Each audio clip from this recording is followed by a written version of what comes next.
معاشرے میں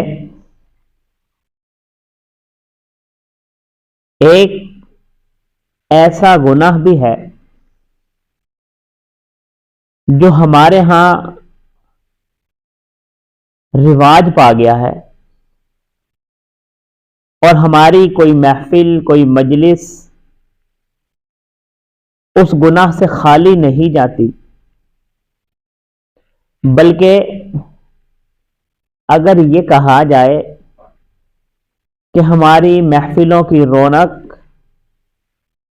اسی ایک گناہ کی وجہ سے بن گئی ہے، وہ گناہ ہماری محفلوں کی رونق بن گیا ہے، اور وہ گناہ ایسا ہے کہ اس کی جتنی مذمت کی جائے کم ہے۔ قرآن کریم نے بھی اس گناہ کی مذمت کی ہے، بہت سی احادیث میں اس گناہ کی مذمت کی گئی، اس گناہ کی برائی بیان کی گئی، اور وہ گناہ ایسا ہے جو صرف گناہ نہیں بلکہ وہ معاشرتی اور سماجی جرم بھی ہے۔ اس ایک گناہ نے ہمارے اتحاد و اتفاق کو پارا پارا کر دیا، اس ایک گناہ نے بھائی کو بھائی سے جدا کر دیا، اس ایک گناہ نے سماج اور معاشرے کا امن و امان تباہ و برباد کر دیا۔ اور وہ گناہ کیا ہے؟ وہ گناہ غیبت ہے۔ غیبت کسے کہتے ہیں؟ غیبت کا مطلب یہ ہے اپنے کسی بھائی کی پیٹھ پیچھے کوئی بات ایسی کر دینا کہ اگر وہ اس شخص کے سامنے کی جائے تو اس کو ناگوار گزرے۔ اور اس غیبت کی تعریف کی طرح ایک حدیث میں بھی آیا، حدیث میں بھی اشارہ ہے۔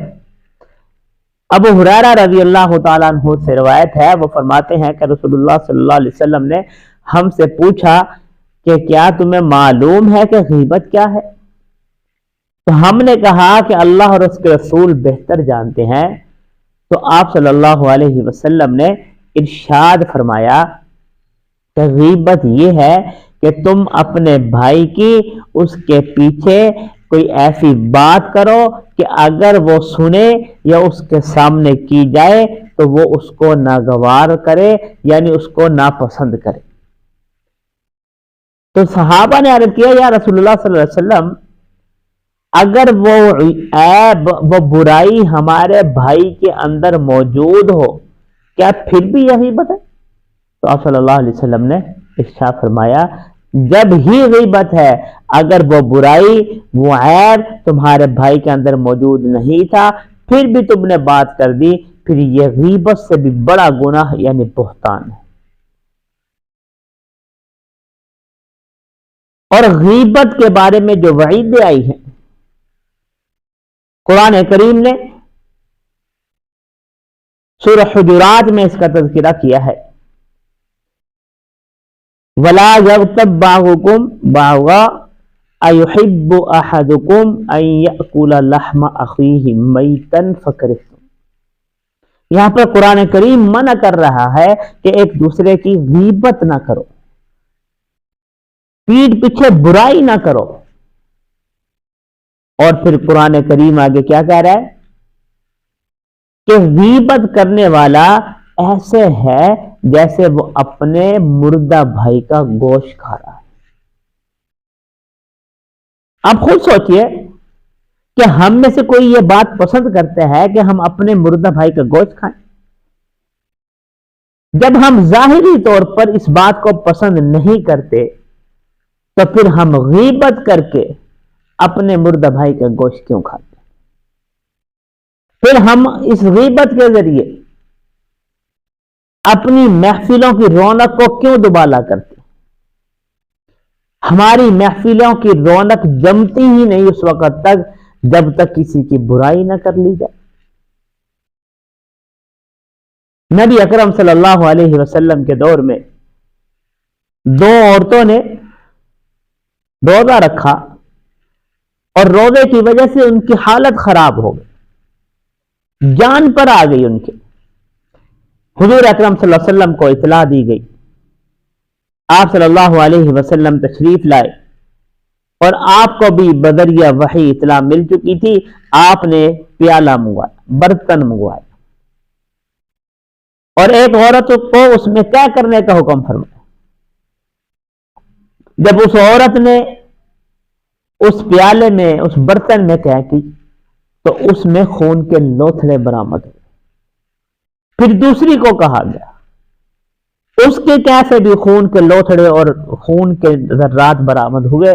تو آپ صلی اللہ علیہ وسلم نے ارشاد فرمایا کہ ان دونوں عورتوں نے کسی اپنے مسلمان بھائی کی غیبت کی تھی، انہوں نے اپنے بھائی کا، مردہ بھائی کا گوشت کھایا ہے۔ حضرت عبداللہ بن عباس رضی اللہ تعالیٰ عنہ وہ فرماتے ہیں کہ ہم نبی علیہ الصلوۃ والسلام کے ساتھ ہیں، آپ صلی اللہ علیہ وسلم کا دو قبروں سے گزر ہوا۔ آپ صلی اللہ علیہ وسلم نے ارشاد فرمایا ان دونوں قبروں والوں کو عذاب ہو رہا ہے، اور فرمایا کہ ان کو عذاب کسی بڑی وجہ سے بھی نہیں ہو رہا۔ فرمایا کہ ایک شخص غیبت کرتا تھا، ایک شخص کو عذاب غیبت کی وجہ سے ہو رہا ہے، اور دوسرا شخص جو ہے اس کو جو عذاب ہو رہا ہے وہ پیشاب کے جو چھینٹے ہیں، قطرے ہیں، ان سے نہ بچنے کی وجہ سے۔ آپ صلی اللہ علیہ وسلم کو معراج کے موقع پر یہ دکھلایا گیا۔ آپ صلی اللہ علیہ وسلم فرماتے ہیں کہ میں نے ایک جگہ دیکھا کہ بعض لوگوں کے ناخن تانبے کے ہیں اور وہ اپنے چہروں کو نوچ رہے ہیں۔ میں نے جبرائیل امین سے پوچھا کہ اے جبرائیل یہ کون لوگ ہیں؟ آپ صلی اللہ علیہ وسلم فرماتے ہیں میں نے جبرائیل امین سے پوچھا تو جبرائیل امین نے ارشاد فرمایا کہ یا رسول اللہ صلی اللہ علیہ وسلم یہ وہ لوگ ہیں جو دنیا میں اپنے مسلمان بھائیوں کی غیبت کیا کرتے تھے، ان کو یہ سزا مل رہی ہے کہ یہ ناخنوں سے، تانبے کے ناخنوں سے اپنے چہروں کو نوچتے رہیں گے ہمیشہ۔ حضرت عائشہ رضی اللہ تعالیٰ عنہا نے حضرت حفصہ رضی اللہ عنہا کو کچھ الفاظ ایسے کہتی، ان کو چھیڑا، ان کو کچھ کہا تو نبی علیہ الصلوۃ والسلام نے حضرت عائشہ کو ڈانٹا، ان کو تنبیہ فرمائی اور ساتھ میں یہ بھی فرما دیا کہ اے عائشہ تو نے ایسی بات کہی ہے اگر یہ سمندر میں ڈال دی جائے تو سمندر کا پانی کڑوا ہو جائے۔ یعنی غیبت اتنا سنگین جرم، اتنا سنگین گناہ ہے کہ اگر یہ سمندر میں ڈال دیا جائے تو سمندر کا پانی کڑوا اور بدبودار ہو جائے۔ تو میرے دوستو ہمیں یہ چاہیے کہ ہم اپنی محافل کو اس گناہ سے پاک کریں۔ اللہ تعالی ہمارا حامی و ناصر ہو۔